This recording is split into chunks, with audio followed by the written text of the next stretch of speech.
Oh, I have to say, there's a lot of roller coaster games coming out. We already know the downfall of Roller Coaster Tycoon World. Probably not looking good, right?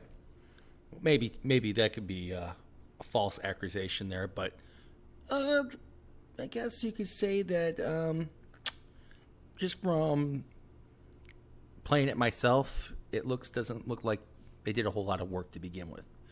Then you have Planet Coaster, which is like, if you had to put them on a list, I'm going to say Planet Coaster is probably going to be like your 9 right there. 1 out of 10, right? It's about your 9. For graphics, the nice 3D, all the fine details. And then you got your Roller Coaster Tycoon World, and that's probably going to be at your negative 12 at the moment. They've been doing a lot of updates and a lot of great things. But whatever happened about Roller Coaster Tycoon 1 and 2? That's the nostalgia right there. So I want to get back with that. Nostalgia. So let's get back into the roots. And this is Parkitect, which is a game that's been on early access here. Just got my hands on a good copy, a legit copy. Please, if you like the game, buy the game. It's good stuff. Try to be legal somewhere in your life. And this is where I'm starting. Right, I'm gonna close this part down. I'm doing some work here. I don't need any guests in my way. Get out of here. Go home. Get a life.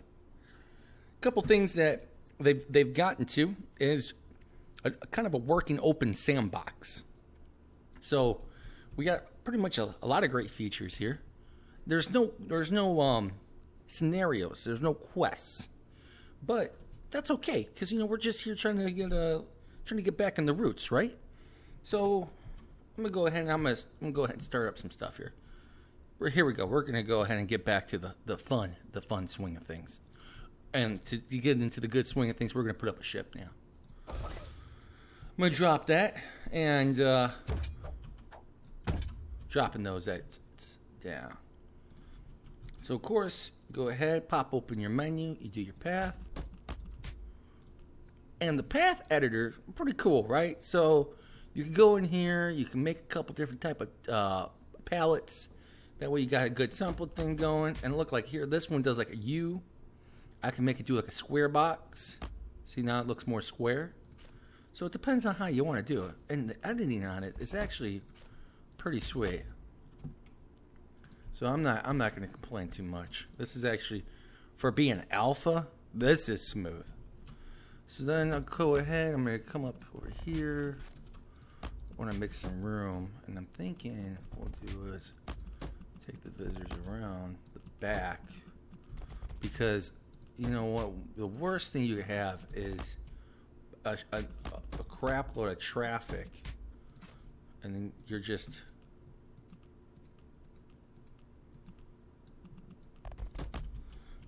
kind of screwed. So you kind of want them to spread out, So I'm gonna go back. I'm gonna go ahead and we're gonna spruce up the front here.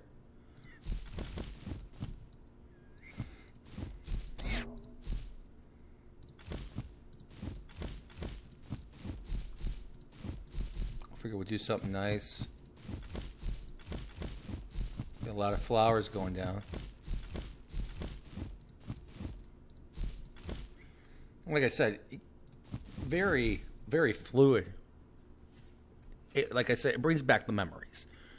If you remember some of the hard things in Roller Coaster Tycoon 1 and 2, was like you get stuck with some of the editing. The shop management was kind of rough. I think the idea that they're kind of going to looks like it would be more of the positive of what we would see.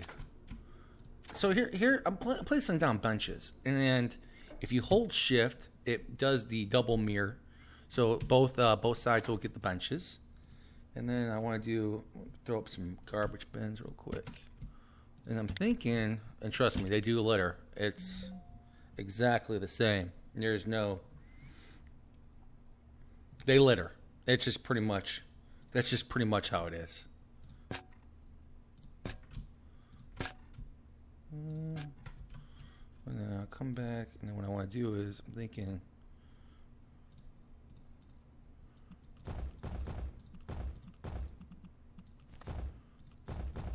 I probably should put that post there. And then I could go ahead and drop in some stalls.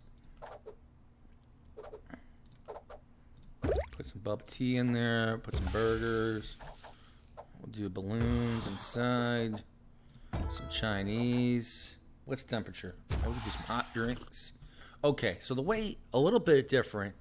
You do have people that work at these stalls, and they're now approaching down the path here. You don't have to pay for hourly wages. So what it takes to run the stall, you don't have to pay that. I do think you do have to pay a shop pricing. If I'm being very blunt, I think there's a shop pricing you have to pay. But as far as paying wages, you don't have to. Now, the way how this system works is these stalls, as you can see, they got the crosses across them here, saying that they're not full. They need to be replenished with goods.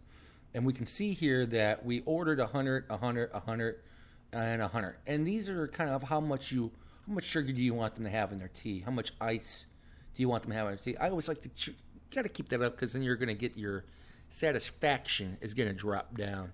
And that could probably hurt your stall once they really integrate the overall system together, as far as tracking maybe stall profits if they decide to go down that road. All right, which I would figure you would, because we live off that stuff. I live off of graphs and charts. Come on, you can't just stop at the stall and not give me the good stuff. That's like giving a crackhead just a bag without the crack. You just don't do it. All right, so I'm gonna go ahead and we're gonna open up the staff members now. So you got your janitors, your janitorial service. So we're gonna go ahead and hire a couple. As you can see, it says the no zone selected, and we'll touch base on that. It's the no zone is kind of the roller coaster tycoon. I think 2 had it. I think they both had it. I'm not too sure. It's been a while since I played those games. But you can actually zone out where you want them to go. So if you played RCT3, right, same thing. You're going to go ahead and grid out a space, and you're going to assign them to that zone. That way their focus is on that spot only. The haulers. Okay, this is where this comes in. They're the ones that support the goods, bring them back and forth. Now, the way I like to do these guys, and I'm not trying to get fruity here, but I like to keep vivid, bright colors. So my neons, any type of brightness. That way I can see them visually. They stand out from the crowd. And it'll get packed here, too. You're probably wondering about park rating. That still follows through. How the system brings in people based on your park rating. So if you went to your park here, remember we'd like to look at graphs. This is how we kind of could do it. We could also see, I think later on about here. So right here. So here with the little smiley face here that has a 0, that's going to be your overall people in your park. And this is nothing new. We've seen this in several games before. And what's really cool about this is if you really wanted to see what an individual's doing, you can actually track his whereabouts. And it's almost one of those notification, hey, give me Billy Bob here. Billy Bob went to the cotton candy stall, bought some cotton candy. Billy Bob's happy. It's that notification that you're getting, and you also get to see a digital kind of an outline of how his travels were. Okay, he went to the swing set. Or okay, he went to the bobsled. Okay, now he went to Logview. You get to see that travel. We'll come across it here too. A little dying example. Now the haulers here are pulling from the pallet. This pallet gets replenished pretty daily. So if you're in dire need and say it's starting to rain and you got your umbrella store. Okay, so I'm going to go ahead and open up my umbrella store here. Oh, look at that. Look at that. Who called it? And it's raining right now. This guy called it. So now what I would do is I would upmarket my sales. Right now it's $1 a cost. I'm making $2.50, so I'm making $1.50 off per umbrella.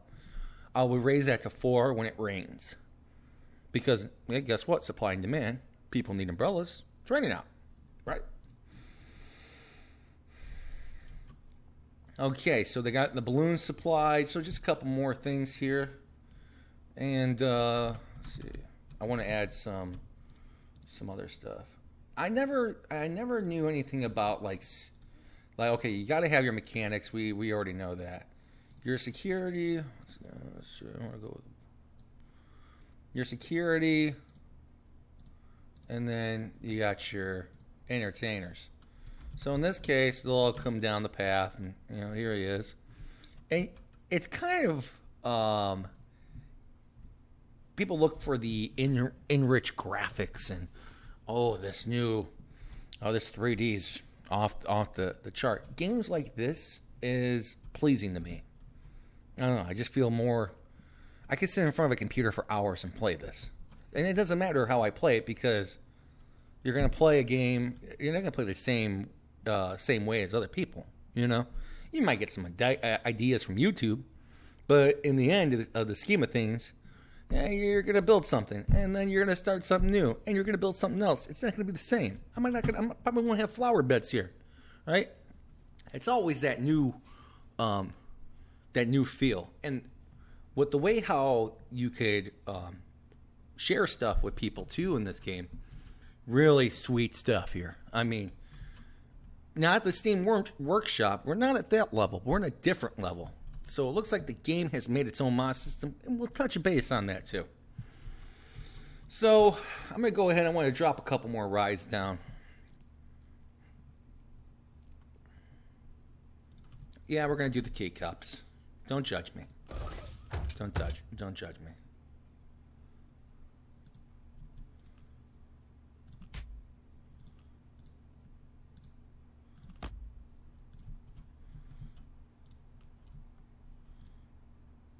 I mean, you could get into some good stuff, Yeah. And it's the same thing. You hold shift, and it's telling you how many meters you're up, you're down. So if I wanted to build something that's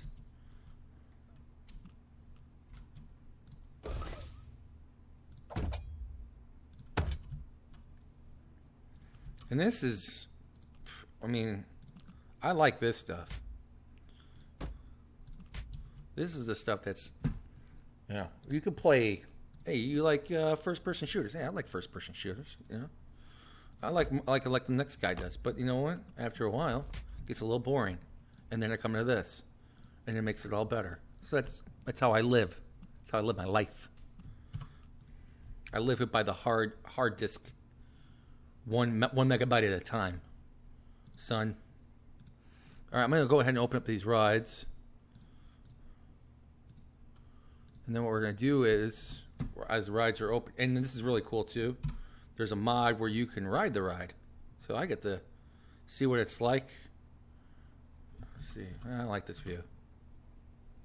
Yep. Let's see. There we go. This is pretty sweet, huh? Oh, shoot. Oh, God, that made me sick. In real life, I probably really enjoy this ride, but from a computer monitor stance, no, I'm not really enjoying this too much. This is kind of, but then I want to check out the ships.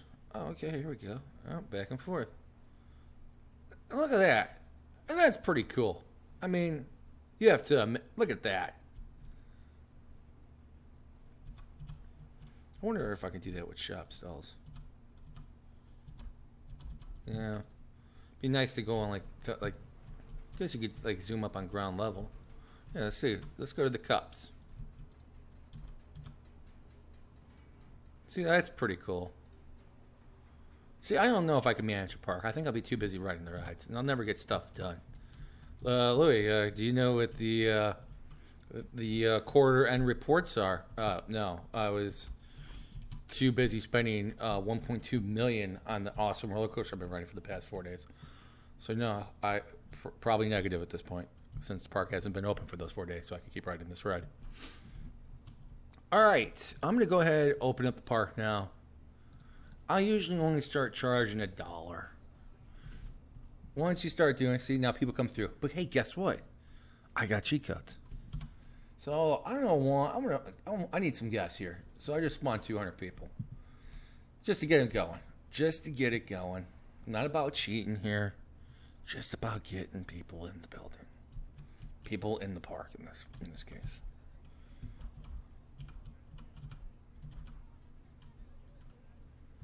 That's a lot of people too. So that's $200 for entry. I'll take it.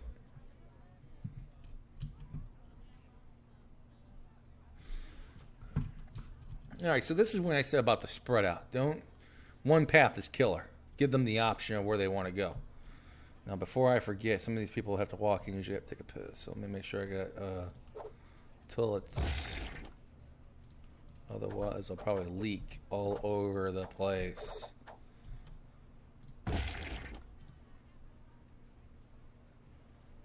And then I need